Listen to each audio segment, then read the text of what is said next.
Hello and welcome to your history class. It's Today is Monday and it's the beginning of the week. So I hope and pray that your week will be splendid and you enjoy and you are safe also. That's the most important thing that nowadays we can pray for. So another good news is that I think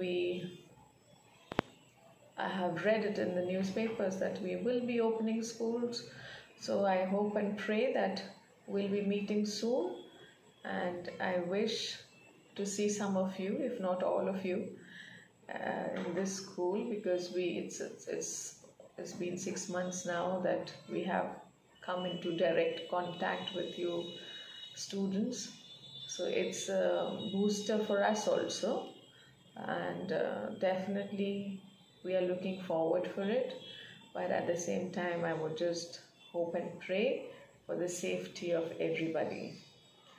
So coming to the recap of what I did in the previous lecture, we are doing the chapter the three orders और three orders के तहत जो first order है the clergy. So last lecture I explained to you about the clergy, the bishops, pope, the monks, the nuns, the priests, the friars और उनकी ज़िंदगी कैसी थी और रिलीजियसली पेजेंट्स भी उसको कैसे जीते थे. तो ये चीज़ हमने पिछले लेक्चर में डिस्कस की थी. I hope that you have understood. Today we'll be talking about the third order, that is farmers and everything about them. So I have already spoken to you in my first lecture. I spoke to you about the second order first, that is the nobility. Then I came to the first order, that is the clergy, and today I will talk to you about the third order, that is the peasants या फिर farmers भी या किसान के नाम से जिनको हम जानते हैं.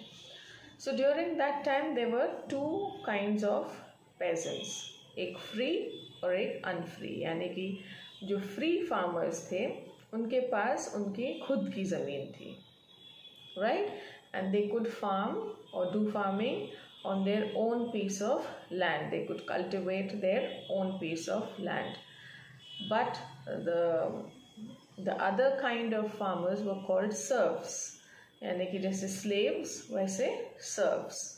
तो वो बंधुआ मजदूर जैसे थे क्योंकि वो जो लैंडलॉर्ड था उनकी ज़मीन पे काम करते थे.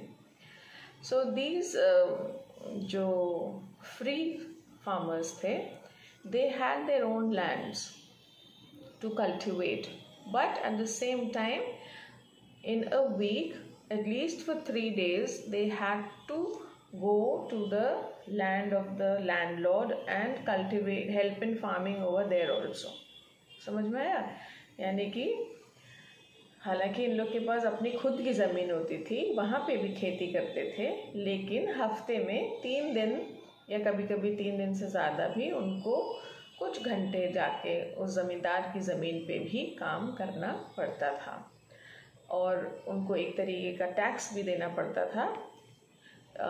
ऐसे किस्म के जो फार्मर्स थे उनको लेबर रेंट बोलते हैं, right?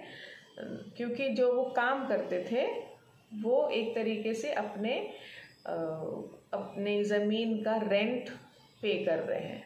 Okay, so like they were not so rich that they could buy the land, right? So what they used to do is ये जैसे किराए पे ले रखी है ज़मीन तो है वो उनकी, काम उस पे करेंगे, लेकिन उनको किराया भी देना है. तो कैसे instead of giving money they would give some produce, जो भी उस खेत पे खेती हुई है उसके क्रॉप्स का कुछ परसेंटेज लैंडलॉर्ड को जाता था. उसके अलावा जब फार्मिंग का काम कम होता था या there was less work in the farms to be done, then other works would be taken from them, like digging the ditches, गड्ढे खोदना या फायरवुड के लिए लकड़ी कलेक्ट करना या फेंसेस बनाना या रोड्स रिपेयर करना. So somehow or the other they were busy in doing some sort of work. So that was kind of a labor rent that they were paying to cultivate their own lands. जो उनके wives और children थे, they were also involved in something or the other. So they used to spun thread, यानी कि धागा बनाना या grapes crush करना, wine presses थे वो, I told you in the previous lectures also, stitching का काम, candles बनाने का काम, कपड़े बनाने का काम, there was lot of hand weaving वाला, lot of work for them. So किसी ना किसी तरीके से landlord would take some kind of work from these farmers apart from farming. Now जो serfs थे यानी कि जो bonded laborers थे या बंधुआ मजदूर थे, they would, like every day they had to come and they would do their work. So in a day there would be a certain number of hours that they had to stay on the land and do the farming. They also had to, like they received no wages for it. जो वो काम करते थे उसके लिए उनको तनख्वाह नहीं मिलती थी. But at the same time they could use the means they were given in kind, right? अगर जैसे जो भी उन्होंने उगाया है उस पे, तो जैसे wheat है, ब्रेड बनाने के लिए wheat की ज़रूरत है, they would get wheat, but the wheat would have to be grinded in the mills of the landlord. अगर ब्रेड बेक करना है तो लैंडलॉर्ड की बेकरीज भी होती थी, वहीं पे होगा, बाहर नहीं जा सकते. तो उनको हर चीज़ लैंडलॉर्ड के एरिया में रहकर, उनके मैनर एस्टेट में रहकर वही चीज़ें यूज़ करनी थी और वही रहना था. They were not allowed to go and work for other people also. Even if they wanted to marry, तो वो लैंडलॉर्ड की ही मर्जी से वो शादी करेगा. किससे करेगा? तो वो भी मर्जी लैंडलॉर्ड की होगी. And supposing if somebody wants to marry on his own choice, he has so then he would be allowed to get married, but he had to pay a certain kind of fee to the landlord to get married with the girl of his own choice. अगर landlord की choice है तो there is definitely no need to pay the fees. Now I would like to tell you something about England, about the place where the feudalism was in, was very very common. It's the place where जैसे feudalism का गढ़ जो होता है वो हम England को मानते हैं. तो feudalism इंग्लैंड में 11th century में आया है, लेकिन before the 11th century there were two कह सकते हैं कि two different groups ruled England, that is the Ingles and the Saxons. ये दो groups थे, बड़े estates थे, बहुत rich थे, या बोल सकते हैं दो kingdoms जो इंग्लैंड को rule करते थे. और इंगल्स नाम से ही वर्ड इंग्लैंड बना है. इंगल्स ग्रुप जो था उन्हीं के नाम से ये वर्ड इंग्लैंड डिराइव हुआ है. So later on we see in the 11th century that William, the Duke of Normandy, he crossed the English Channel with the help of an army and he defeated the Saxon king. Right? From this time, अब जो Saxons थे they were more influenced by France, जो Ingles थे they were more influenced by England. तो जब William the first ने, जो Duke of Normandy थे, उन्होंने सैक्सन्स के किंग को हरा दिया, उसके बाद वो एरिया भी इंग्लैंड कहलाने लगा. और उसी टाइम से इंग्लैंड और फ्रांस की दुश्मनी जो we see till the First and the Second World War. First World War basically, because then they come in one group to fight against Germany. So their competitive spirit, we can say, or their competition or their enmity, it remained there for a long time, because England and France became two of the most important and most powerful countries of Europe that ruled the world, right? So that we come to a later stage. पर जब William the first ने जब England के ऊपर कब्जा कर लिया, तो उसने पूरे स्टेट को या पूरी कंट्री को 180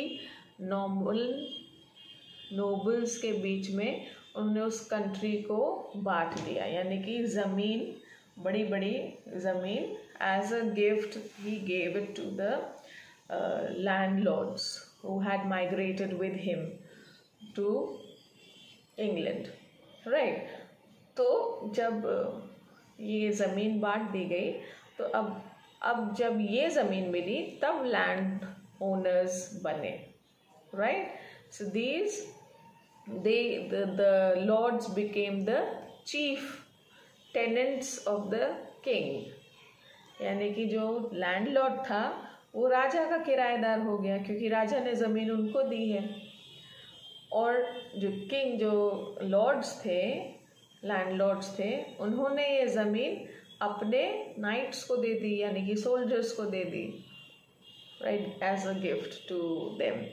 तो वो सोल्जर्स जो थे वो लॉर्ड्स के टेनेंट्स बन गए, राइट। तो राजा से गिफ्ट में लैंड मिला लैंडलॉर्ड्स को, लैंडलॉर्ड्स ने गिफ्ट में लैंड अपना दे दिया नाइट्स को, कि आप इस पे जो करना चाहे वो कर सकते हैं। So in the bargain the land was again given to the peasants or farmers to be cultivated. Okay, that is how this tenant system came into being. That is how the landlords came into being. That is how the land started getting cultivated by farmers who were, some of them were slaves and some of them were free farmers on the land, right? Now we come to the topic factors affecting social and economic relationships. उस ज़माने का या उस period में कौन से factors थे जो सोशल और इकोनॉमिक रिलेशंस को इफ़ेक्ट कर रहे थे? नाउ फर्स्टली, जो ये फर्स्ट टू ऑर्डर्स थे, यानी कि क्लर्जी और नोबिलिटी, दे फेल्ट कि सब कुछ बड़ा जो सिस्टम ऑफ गवर्नमेंट है या सिस्टम ऑफ एडमिनिस्ट्रेशन है वो बहुत स्टेबल है, बहुत अच्छा है, बहुत सही तरीके से चल रहा है। लेकिन जो ट्रांसफॉर्मेशन है that started taking place in the lower sections, but these transformations were very imperceptible, यानी कि they were very small, that couldn't be noticed. इतने छोटे छोटे चेंजेस हो रहे थे सोसाइटी में कि वो लोगों को दिख नहीं रहे थे, राइट। मीन्स उनको लोग नज़रअंदाज भी कर दें, पता भी नहीं चलेगा कि ये सिस्टम ये बदल गया या कुछ भी चेंज हुआ है, क्योंकि जो फर्स्ट ऑर्डर और सेकंड ऑर्डर था, they were more bothered about themselves. They had very less feelings for the third order. Third order कैसे एग्जिस्ट करता था, वो किन प्रॉब्लम्स में रहता था, कैसे वो टैक्स पे करता था, उनके घर खाने को है कि नहीं, these things did not matter to the first and the second order, because they had asked for taxes and taxes were given to them on time, right. So जो एग्रीकल्चरल टेक्नोलॉजीज थे या लैंड जो cultivate होता था, they were also very primitive, यानी कि बहुत पुराने थे। तो that was also one of the factors जो कि इस एक सोशल और इकोनॉमिक रिलेशन को इफेक्ट कर रहा था। Now we can put these factors under two categories. One is the environment and one is the land use. Environment कैसे? इंग्लैंड जो प्लेस है वहाँ प्रैक्टिकली ठंड पड़ती है. Okay, it's a cold place and it's very very cold over there. And most of this land in that period of time was covered by forests. तो जब जो ये सर्फ्स होते थे, जो बॉन्डेड लेबरर्स होते थे, वो कभी कभी when they would get tired or they wanted to escape, अपने अगर क्रूअल किंग है और उनके साथ नहीं रहना चाहते हैं और लैंडलॉर्ड्स बहुत क्रूअल हैं, तो they would run away from there. तो फॉरेस्ट में जाके वो लोग रहते थे. किसी ने अगर रॉबिन हुड की कहानी सुनी है या मूवी देखी है तब आपको समझ में आएगा कि वो what I am talking about, right. So and जो डिससैटिस्फाइड फार्मर्स थे वो भी ये जंगलों में जाके शरण ले लेते थे. So now lots of things were happening and climatic conditions were also changing. So from a very very cold, जैसे ज़मीन भी ना उपजाऊ नहीं थी क्योंकि frost होता था उधर, so most of the land could not be cultivated and that is why it was cold. So कोई बाहर जाके बर्फ़ पड़ रही है तो उसमें लैंड कल्टिवेट करना बहुत ज़्यादा मुश्किल भी हो जाता था. So as time passed by, the weather started becoming little warmer because of climatic changes. When the weather started becoming warmer, तो लोग घर से बाहर अब निकलने लगे कि लैंड कल्टिवेट करने के लिए. एंड स्लोली जो ग्रोइंग सीजन होता था, क्योंकि जब ठंड होती है तब उस समय फार्मिंग बंद हो जाती थी और जो वो पीरियड होता था ठंड का वो बहुत बड़ा होता था. पर क्योंकि क्लाइमेटिक चेंजेस आने लगे तो सर्दियों का जो period, the winter season was short and the summer season expanded, they became longer. So they were able to produce or grow crops for a longer period of time. Now from the 11th, this climatic changes started happening in the 11th century. So therefore the land that could be cultivated was increased, it expanded. Okay, the amount of land that could be cultivated got expanded, got increased. Now अब ज़मीन, मौसम बदला है, ज़मीन भी मिल गई है cultivate करने के लिए. अब उस पर कल्टिवेशन कैसे होगा, क्योंकि इतने हम लोग modernism was lacking during that time. So the methods of agriculture were very primitive मतलब old. तो जैसे हम लोग आज भी इंडिया में खेत जोतते हैं कि 2 बैल आगे है, फिर उसके पीछे हल है और एक आदमी फार्मर उसके पीछे जा रहा है. They used to use the same method of ploughing the field. कभी कभी ज़मीन जब उससे इतनी गहराई तक नहीं हो पाती थी तो लोगों को मैन्युअली करना पड़ता था, यानी कि खुद ही उसको हाथों से जोतना पड़ता था. So that would happen once in 4 years. So that took a lot of manual labor. It was lot of hard work also. दूसरा एक और मेथड वो लोग रोटेशन ऑफ क्रॉप्स का फॉलो करते थे.